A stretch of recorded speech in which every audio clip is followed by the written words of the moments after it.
So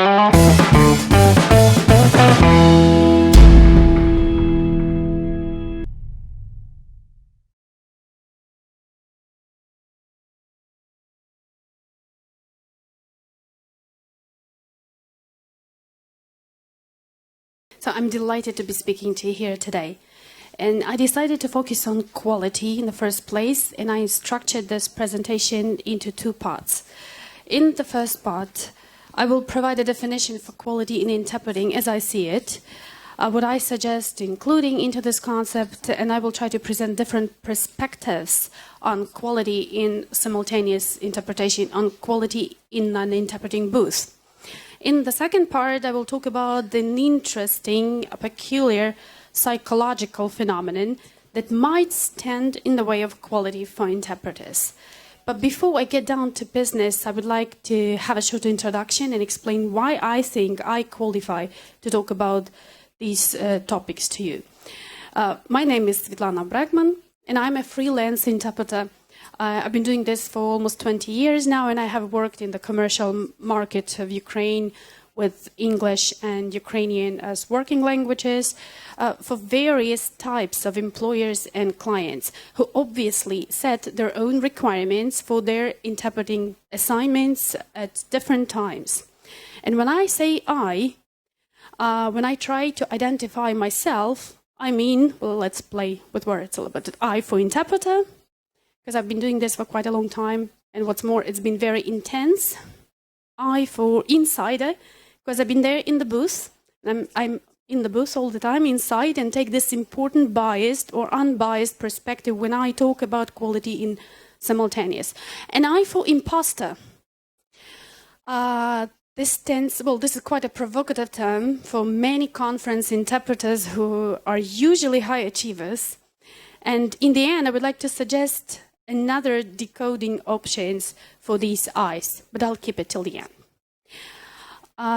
So, on the one hand, quality is a rather relative concept, and it meets the provisionally adopted criteria in a provisional community in a certain time. You want to comply with a certain level of quality to get a job. You need to comply with a certain level of quality for a specific assignment, for certain remuneration, maybe, or for professional recognition. Let me share a little story with you, but there are no names attached, of course. When I started exploring the topic quite a long time ago, I encountered numerous publications, academic research papers, and what's not. They were mostly focused on quality in interpreting in the learning context, in education. And my academic fellows at that time, they smashed the idea. They claimed that a booth with simultaneous interpreters is not a factory. It's not a plant with a conveyor lines to talk about quality assurance. What kind of steps can you talk about that could be repetitive and similar at all times? If these are just, free artists, they do whatever comes to their mind in their elite settings or whatever. Well, I might have been unlucky with the environment where I got to hear that, but it didn't discourage me, not at all. Other communities of researchers, different schools of thought, they could have held a different stance, and I tried to find it, because I actually managed to find the proof. Because, as they say, the proof of the pudding is in the eating. Of course, when you talk about quality, you talk about the specific terms that are usually associated with this phenomenon.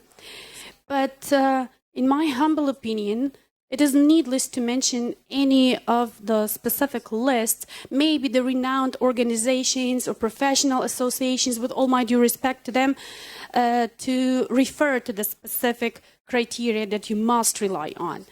The standards that various organizations promote, they are obviously based on the needs of the specific community of professionals in a certain period of time, in certain settings.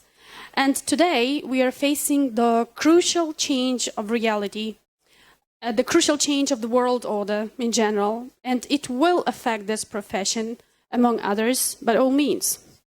And we have to talk about quality that usually falls victim to the adverse external factors such as recession, unemployment, fierce competition for resources. This is why let us talk about quality. I do not want it to lose its important role in the booth. And I would like to get to the basics. And I have to quote the golden rules of interpreting. Of course, I quoted from the famous source and Roderick Jones, going back to the publication of Conference Interpreting Explained. I might have quoted the others, but I believe this is quite an exhaustive list. But the point is that the substantial amount of research work has been done on the quality assurance of conference interpreting, yielding the useful guidelines for the selection of interpreters, for example, or for the training of interpreters mostly. Interpreting, basically, and I posit, denotes the facilitating of oral communication between different languages. And this is my key foundation that I'm based on when I talk about the other things in interpreting. Conference interpreters who work behind the scene in the soundproof booth. They are the core members of the team that facilitate the multilingual communication process. And very often, as you might know, the quality of the conference interpreters' work affects the quality and efficiency of communication at conferences in general. Well, still not so long time ago, the research literature was booming with discussions about quality assessment in interpreting in relation to interpreter education, rather. But I believe in this profession we're also talking about the CPD, the continuous professional education, development all the time. So it's always about the learning, it's the lifelong process. But to ensure the quality of interpreting, assessment is necessary in both the professional practice and in the training, in the education, whatever form you take. In the field of professional practice, assessment shall be a planned activity, to my mind, for the quality assurance of interpreting services.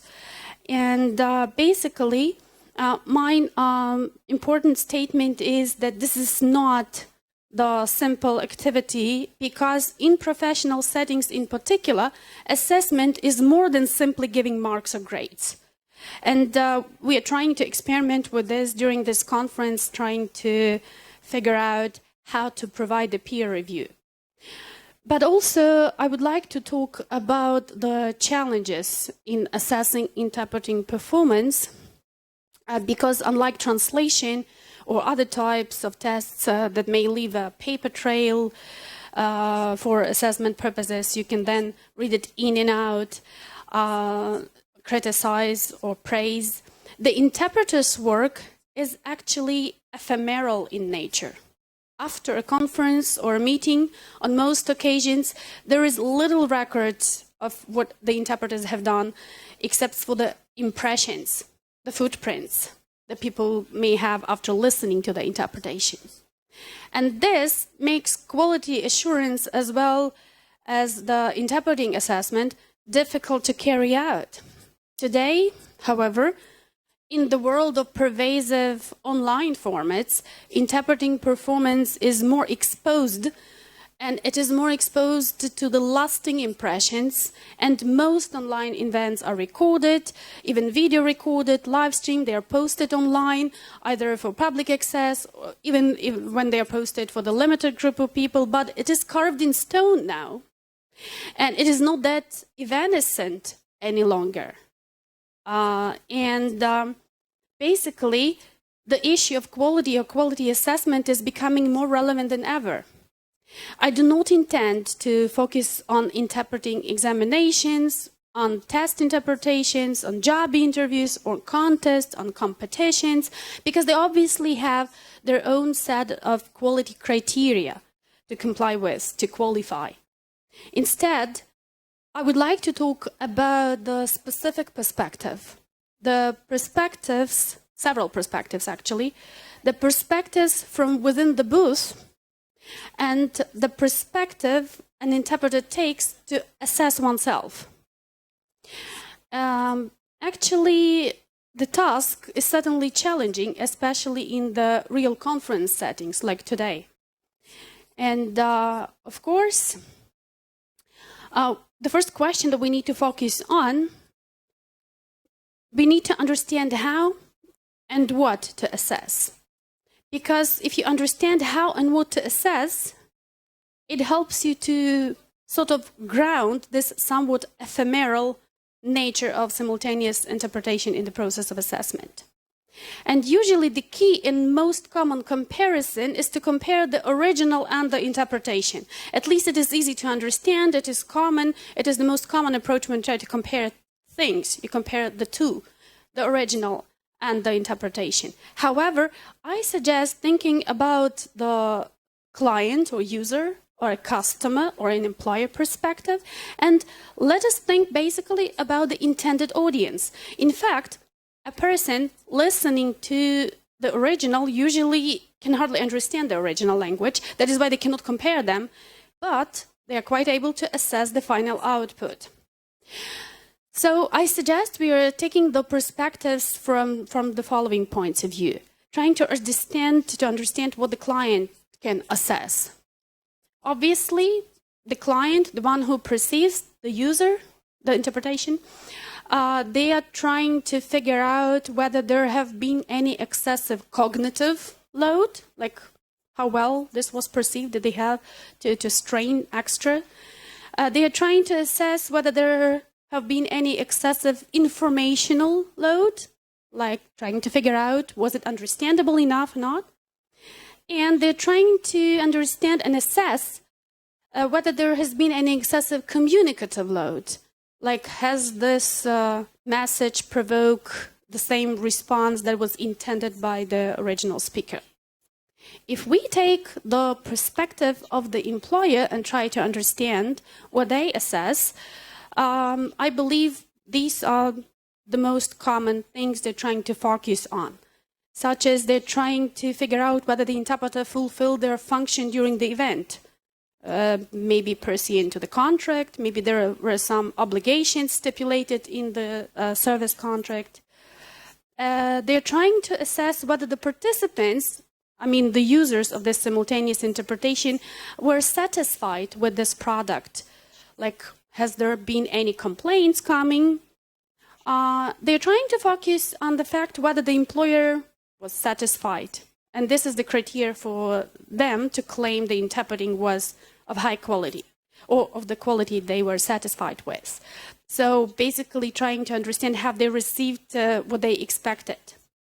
If we talk about another perspective, which is the perspective of a booth mate, the colleague working with you in a booth, they are trying to focus on the other things, obviously. They are trying to focus on these language-related issues, like whether the content was complete, whether there was the consistency of terminology because it's relevant to them, because they are taking shifts and during their respective sessions, it's important to them. It's defining for their own choices in interpretation. They're trying to focus on the delivery, but it was convenient for them to work as part of the team. And of course, I suggest adding this subjective criteria, however important for a booth mate, in my opinion, which is the reliability. Whatever, I'm not going to go into details what I think that is, but I believe we could have an interesting discussion about that. But this is not it, because I suggest we also take another perspective, and this is the perspective of an interpreter himself or herself, how they are trying to self-assess. You might think that I just copy-pasted the other slides, and you're not wrong, because these are the same first three criteria that I listed here. Like the completeness of content, obviously you do when you interpret, you focus on these language-related issues, content-related issues, and what's not, on the terminology, on the delivery, but also the last one is a different. An interpreter themselves, they are trying to focus on this feeling of self-satisfaction about the performance that they had in the booth. As we can see, these are very different requirements to quality, depending on the perspective. And even when we have the same way to name them, staying in different shoes implies different feelings and different sense of impression. Finding oneself in such a confusing environment with the multitude of criteria, it is easy to fall onto the trap. And I call this trap of the so-called imposter syndrome.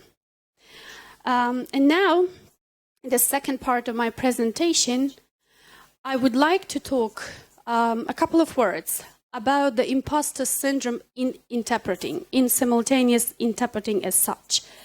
It is a psychological phenomenon which is quite common in the workplace, any workplace in general. And the symptoms are such feelings such as the absence of belongingness, and this is the most common feeling symptom, so to say. I didn't invent this. It was discovered in psychology by Dr. Susan Imes and Dr. Pauline Rose Clance back in 1970. But I tried to really match it with the interpreting setting, with the simultaneous interpretation. It is a real occurrence, and it may lead to a serious anxiety, even to depression, which is not uncommon among many of the colleagues I know. What is most interesting, that the feeling is most common among the high achievers. They feel less their earned credits might result from mere luck. I was just lucky to be so successful in interpreting. Maybe it was just, the serendipity. Moreover, they might not be able to appreciate and to celebrate the achievements they have earned. And they have earned them through the many years of hard work and effort, but they're just not able to appreciate them. It generates the feeling of insecurity, and it might seriously undermine your career in the long run, because it affects the quality of your delivery, of your performance as an interpreter. I do believe that by naming the types of imposter syndrome in interpreting, we can be able to recognize and to manage the symptoms or the feeling of defeat that you might feel. It is commonly known that by classifying things, we can gain better control of them. Let's try. I actually relied on the classifications in psychology. There are many of them, but the one suggested by the researcher Ali appeals most to me. And I would like to suggest my version as applied to interpreters. So I highlighted the 5 different types of imposters in interpreting, and I will try to characterize them and to give some coping techniques. And this is just for your judgment, and I'm really open for any of your comments. So this is the Hairsplitter. Just give me a second, I will explain them all. I also invented the names. This is the black belt, so-called black belt. The Rockstar, or maybe we can call it in German, I don't speak German, the Übermensch, whatever. The lone wolf, and the rough diamond. And I suggest we try to understand what I implied by them. Okay, how do I go on?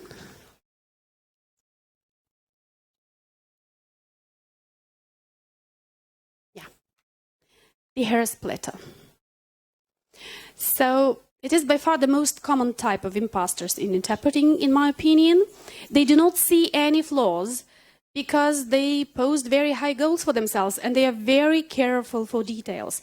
When they get an interpreting assignment, they actually go above and beyond to get ready, to get prepared. They go and dig into the guidebooks, encyclopedia, to compile the most profound glossary possible to be able to do any word quiz on this topic later on, even though it might take a week, to prepare for the 2-hour assignment.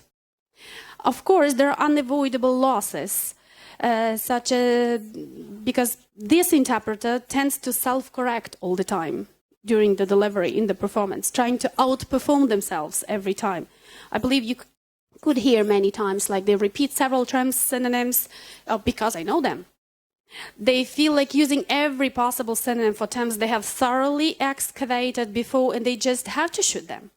It creates an impression with the listeners, with the users, the impression of doubt and uncertainty, like the opposite impression, The Hairsplitter loses on quality of interpretation because of that. When they fail, they start to blame themselves.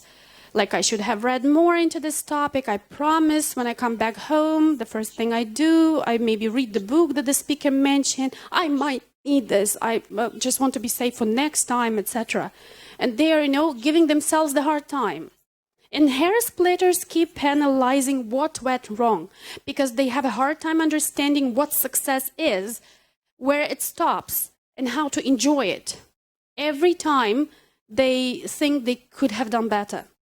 And they torture themselves because of that. Ever seen that? Been there? I suggest the following tips. Well, just live the day. Enjoy the moment, because mistakes in interpreting are often attributable to many external factors. Certain peculiarities inherent to the languages themselves, etc. Linguistic background, knowledge about maybe language interference, they might help to explain these things to you as a Hairsplitter, as a kind of imposter in interpreting. And they may help you feel more secure like that. Try to rely more on your booth partner. This could help. Sometimes it may work wonders to delegate the task, to distribute the parts of the glossary among yourselves. Share.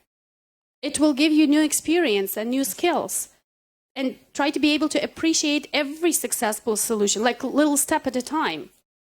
Svetlana, I hate to interrupt you here. I'm really enjoying your classification of imposters, but you just have 5 minutes left. Yeah, I know. Okay. 1 minute for each type. 4. Great. Right. So the next one is the black belt, as I call it. So the black belt interpreters, they expect themselves to know everything. Otherwise, they feel shame because they think it is the biggest failure not to know everything. And they believe the key interpreter's competence is about what and how much they know. They tend to have the fear of being called incompetent. They usually seek out for certifications, more and more trainings, webinars on their checklist to improve their skill, etc. Well, there is nothing wrong with enhancing yourself with new skills all the time, especially when we talk about the continuous professional development. But the black belts, they actually hardly ever believe that they have all the skills for the specific assignments. They would rather not ask for clarifying questions. They're afraid of looking stupid. That's why they don't. And then silently suffer from uncertainty and the multiple answers they assume for themselves, but they not necessarily are true. The unavoidable losses would be that even though these experts might learn all the terms and be the real experts, they might miss out on the professional jargon. I mean, something which is context bound, because they would never ask. They would never ask on the site or be able to admit they might be wrong or not know anything. They might actually sound very self-conceited, too self-reliant in their interpretation. And in the booth, they would never dare taking a look on their booth partner's glossary or taking a help. As to the tips, I suggest the following. There is no shame for ignorance. Just ask, don't assume. The other one is this Rockstar type of imposter symptoms that you might feel as an interpreter. Because when we measure quality and successful performance, these Rockstar interpreters, they usually push themselves to the extremes. They stay up late, they take up tons of jobs to prove others that they are not imposters. They do not think the time for hobbies or downtime is good. This is just a waste of time, They would rather work instead. And these workaholics, they seek validation from working, not from the work itself. The unavoidable losses would be there. They can't reject job offers. They tend to accept low-end jobs. They eventually get physically and cognitively exhausted, and they kill the quality in interpreting, inevitably. And they get easily irritated in the booth or when talking to a client.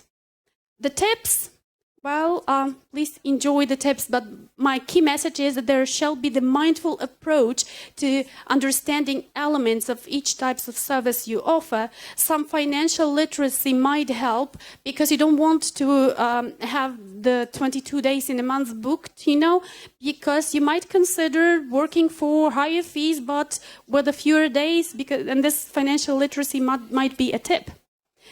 The other type is the lone wolf, as I call it. It's the soloist version. You know them. Have you ever faced this issue with some interpreter colleagues taking up the regular assignments, performing without a partner all day long, like 8 hours? Yes, they can accomplish the task on their own, even the difficult one. No, it's not for money. It's just to prove their worth to themselves mostly. And it kills your quality eventually, and it exhausts you. Their unavoidable losses, obviously, as I listed them, and they tend not to ask for help. They think it's shameful to ask for help. That is why they cannot provide enough arguments to the client who might ignorantly demand one interpreter for the assignment, etc. They might well feel they can manage this 8-hour-long simultaneous, etc. But the cognitive load might prevent them even from noticing the mistakes and this lost quality. The tips? Well, if this is you, remember that we all need help every now and then. And the commercial market of freelance interpreting in Ukraine does have the professional community. It might not be as uniform and systematic, but you definitely have your coterie. So nobody will judge if you ask for help from your colleagues. Everyone else is doubting themselves too. Seek for help, ask questions, and this can help you find out more about them than about yourself, and you start making a really positive contribution to the collaborative space that you work in.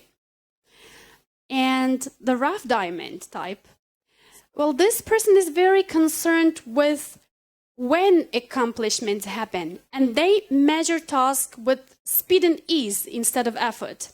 The faster it takes for them to finish the task, the more they associate the competence with success. They feel shameful if it took them a long time to prepare for an interpreting. If you have to prepare, you probably are an imposter, because interpreters shall be naturally genuine and just do it. Of course, there are unavoidable losses for that, because these people, they might be well equipped with skills, but they think that they don't need to exert so much effort in a project or a task. If they do, they feel this is actually the imposter or not good enough. And they start to doubt their worth eventually. They start to doubt their value, and they begin to procrastinate. That's another unavoidable loss in this case. And you put off a project on hold for the fear that they may not be able to complete it anyway in a given time. Or maybe they're going to exert all of the effort and they're not accustomed to that, and that's why they feel incompetent. The tips? Well, take a step at a time. Accomplishing great things takes a lot of effort, and you just have to admit it. And it involves skill building all the time. No natural talent will survive forever. Since I'm pressed for time, I would just switch to conclusions. Because I believe the imposter symptoms come from various factors, such as childhood memories, family upbringing, home, school environment, what's not. And maybe even behavioral traits.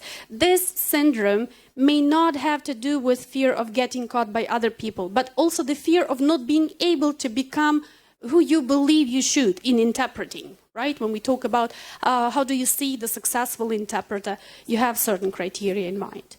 You have to know that it's natural to feel self-doubt in moments when you think you didn't do your best, but it's crucial not to get this thinking in your way. Otherwise, it can limit your courage to open up to new opportunities that are actually available out there. You have to enjoy your role as an interpreter. You keep being hired as an interpreter because the clients see you worthy of it. They have their quality criteria, and you do qualify if they hire you. And this degree of positive response and reinforcement, it can actually help you and other people who are going through such a difficult time in their professional lives. They can help them pull themselves out. That's it.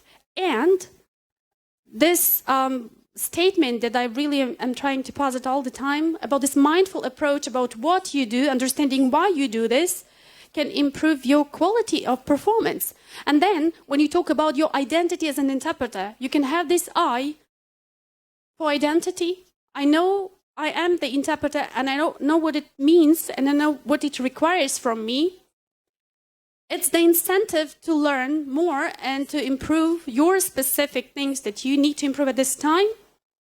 And it's an I for an impetus. The impetus to move forward and to actually feel yourself absolutely fine in this role of an interpreter, even though you are over there in the back of the room behind the glass. Thank you. Thank you, Svetlana. That was Це було of imposters. I think that at every time in our career, all of us felt as imposters. So I think that was close to home. Unfortunately, we don't have time for questions. Але зараз я буду вже представляти нашого наступного доповідача.